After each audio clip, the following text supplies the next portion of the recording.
Assalamu alaikum and hello. I'm Farid. I'll be presenting on this topic on behalf of my colleague Mr. Masduki. How are you today? Hope you are up and running for our discussion on a fresh new topic. I believe we have explored other topics before this with other lecturers and find them all appealing and enlightening on sustainable development. However, you haven't seen anything yet, as we are going to explore the current issue faced by the world as we speak, and believe me, we have to understand fast to act fast. Are you ready? Let's explore the issue which is all too relevant to our modern world on sustainable city. If you are asked about a city, what comes into your minds of how does it look or feel like? In the past, it was fashionable to consider everything about city is bad and everything about the wilderness is good. On one hand, most too often, cities are viewed as polluted, wasteful, lacking of wildlife and native plants, and artificial in all aspects. On the other hand, wilderness is always perceived as unpolluted, clean, refreshing, teeming with wildlife and native plants, and natural. Stereotyping? We are what we think we are. At least a majority of us agree to such dualism.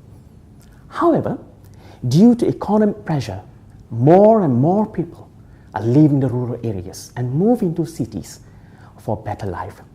Today, 45% of world's population live in the cities, and it is projected to increase up to 62% by 2025. The trend varies from 38% in poor and developing countries to 75% in developed countries and counting as we speak. In a city, everything is concentrated, including pollution. City dwellers are exposed to more kinds of toxic chemicals in higher concentrations and to more human-produced noise, heat, and particulates. These collectively make life even riskier for the dwellers. For instance, in most polluted cities in the United States of America, lives are shortened by an average of 1 to 2 years as compared to others living outside cities. The major sources of pollution in urban area includes motor vehicles, especially those using petrol and diesel as fuel, are the culprit behind the emission of nitrogen oxides, ozone-depleting compounds, carbon monoxide, and other air pollutants, all from the exhaust alone. Electric power plants that use fossil fuel like coal and incinerators that burn solid waste produces air pollutants from the burning residues.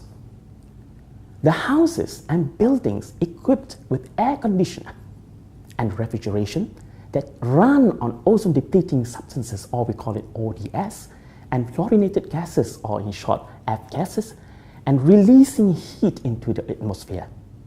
The manufacturing and processing industries, with their around-the-clock release of emission of various types of toxic pollutants into the urban atmosphere. And finally, from human daily activities like smoking, backyard and junkyard burning, and the like. Air pollution is a major concern among city dwellers and considered a real public health and environmental problem that can lead to, among other things, disease outbreaks, smog, heat islands, acid rain, and many others. Unfortunately, it is impossible to eliminate altogether the exposure to pollutants in the city, considering many of the urban activities rely on the very existence of such pollutants. It is possible, however, to reduce the exposures through careful design, planning, and development of the city landscapes. With sustainable urban planning and development, a focus is developed on attempts to make city life healthy and pleasant on one hand, and keeping the cities from polluting their very environment that the population depends on on the other hand. Through this urbanization approach, beautiful cities are not only healthy, but also attract more people migrating to it, hence relieving anthropogenic pressures on the rural areas. However, one must cautiously remember of a danger in city planning that has the tendency to totally transform the features of a city center from natural to artificial build-up and not the other way around, losing its aesthetic and environmental values along the way. Urbanization has been going on since the human beings began to settle down and thrive in permanent settlements throughout the world, especially where fresh water and fertile lands were readily available to be utilized and exploited.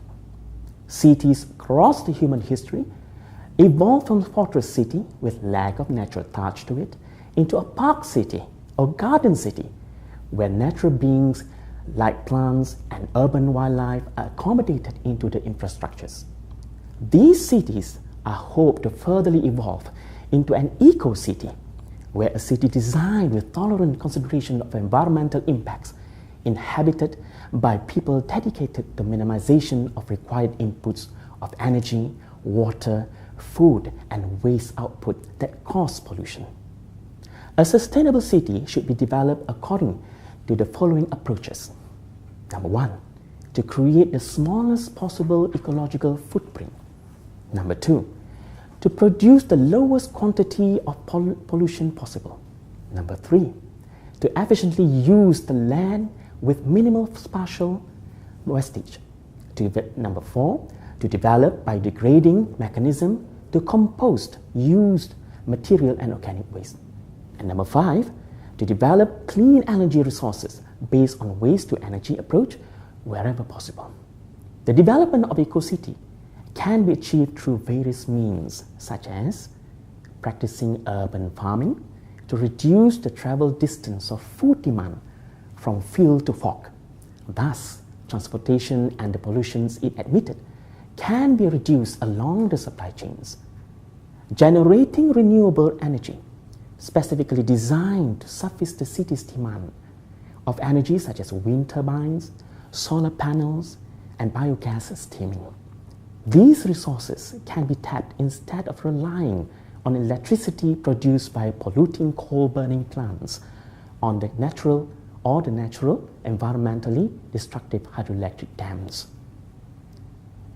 Reducing the need for in-building air conditioning, which requires massive energy to run, and emitting dangerous greenhouse gases. These can be done by various solutions, such as planting trees to clean and refreshing the air, laying down on soothing and heat-resistant surface colors of the building's external and interior designs, good buildings design with natural ventilation systems that cool the air effortlessly, and increasing presence of watery features and green spaces. Improving public transport that run on renewable and non-polluting energy, and allowing pedestrianization or walking about, especially in city centers, to discourage urban dwellers to drive their cars in and out the city, thus reducing car emissions and traffic altogether. Optimizing building density over an urban area in order to make public transport viable on one hand, and avoiding the incidence of urban heat island on the other. Through this approach, misuse and abuse of urban landscapes can be avoided, which in turn is allowing unsustainable urban development to occur right from the very beginning. Seeking new residential approach of allowing people to live closer to their workplaces in order to decrease urban sprawl, and reducing to and fro transportation in between destinations. Designing a sustainable urban drainage system like a smart tunnel, which is used at one time as overflow drainage system and another time as underground road tunnel. These will reduce the amount of land space allocated for both usages. Designing and building zero energy buildings by using technologies that use energy to a minimum and reduce energy wastage, like heat-sensed automatic lighting system, solar or wind-powered energy generation, and natural ventilation system for fresh and cool air.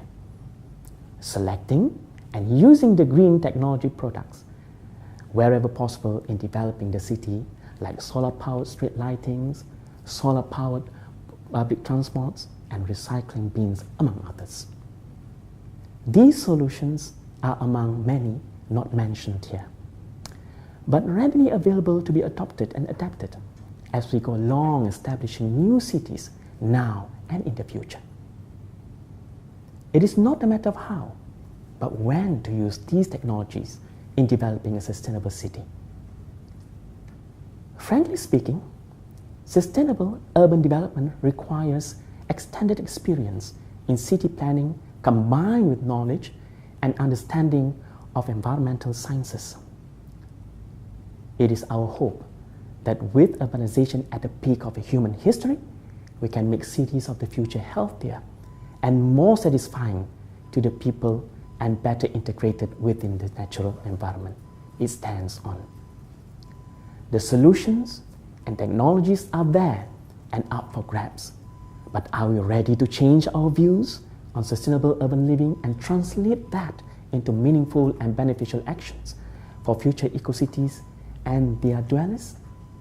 I leave you with that question to ponder as you explore further with the notes and references provided with this video feed. Eco-city, a city worth fighting for. Thank you.